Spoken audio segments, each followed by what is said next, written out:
Dans ce nouveau module, nous allons voir et parler des visites. Comment réaliser une visite? Il faut être conscient que votre pire ennemi dans l'investissement immobilier va être le temps. Le temps que vous allez devoir y accorder va être restreint, premièrement par votre travail et par votre énergie. Il ne faut pas gaspiller d'énergie à aller visiter tous les biens que vous pouvez voir sur le Bon Coin ou sur d'autres sites ou quand les agents immobiliers vous appellent. C'est pour ça qu'il est très important en amont de préparer ce travail, premièrement avec les professionnels de l'immobilier, que ce soit des chasseurs immobiliers ou encore des agents, à leur donner, à leur transmettre toutes les conditions que vous demandez pour réaliser votre investissement. Lors d'une visite, il faut montrer à ces personnes, pour déjà avant même de visiter le bien, lors de la prise de rendez-vous, que vous n'avez pas de temps à perdre et que vous ne souhaitez pas faire perdre de temps à l'agence, aux professionnels de l'immobilier. Pour la prise de rendez-vous, il est très important de faire un point téléphonique. La prise va se faire par téléphone. Au téléphone, je vous conseille de préparer une série de questions. Sur ces questions, vous allez aborder différents thèmes.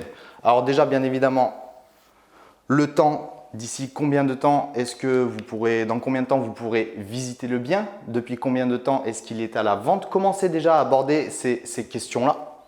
La réalisation.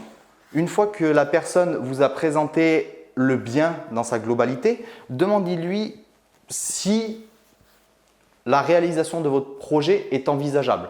Typiquement, s'il vous appelle pour une maison, demandez-lui s'il est possible de diviser cette maison en 3, 4 appartements.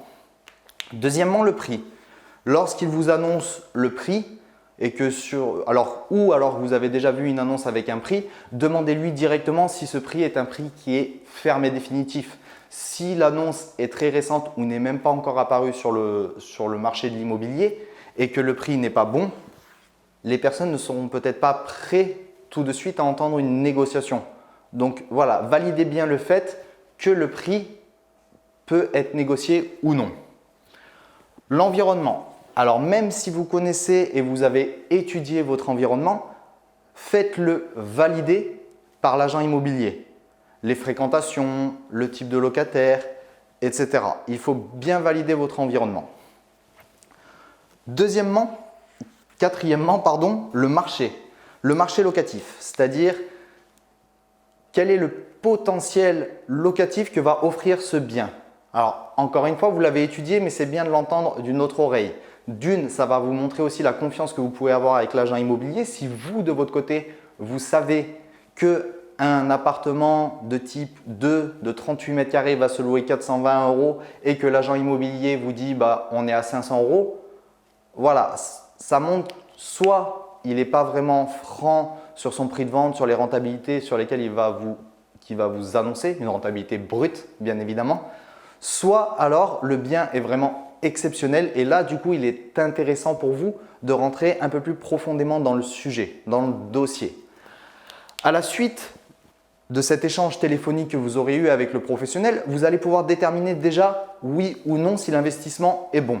Si celui-ci s'avère bon, déjà montrez votre réel intérêt pour le projet. Dites-lui qu'il n'est pas nécessaire d'appeler d'autres personnes à l'instant T et qu'il vous le bloque le temps qu'au moins vous puissiez le visiter. C'est là un des moments les plus importants, c'est de se dire je suis au courant en amont, avant tout le monde. Tant mieux si le produit n'est pas encore apparu sur les sites comme Se Loger, Paru Vendu, Le Bon Coin, etc. et que vous êtes prioritaire. La priorité ne se fait pas sur le coup de téléphone ni sur l'annonce qu'un bien est arrivé sur le marché, mais sur la visite. Faites en sorte que vous visitiez le bien avant que d'autres personnes n'aient eu aussi de leur côté cet échange téléphonique avec l'agence immobilière ou le particulier. Maintenant, programmez votre visite. Une fois que vous avez déterminé avec cette personne-là l'ensemble des critères et qu'il répond sur les textes et oralement entièrement à vos critères, verrouillez une visite. Allez-y le plus vite possible. Évitez d'y aller le soir. Allez-y en plein après-midi, ce qui vous permettra de valider quelques points que nous verrons juste après. Mais bloquez au plus vite une visite. Alors oui, des fois, ça peut être contraignant entre son travail, etc. Mais n'hésitez pas à poser 1h30, 2 heures de votre temps pour aller visiter le bien.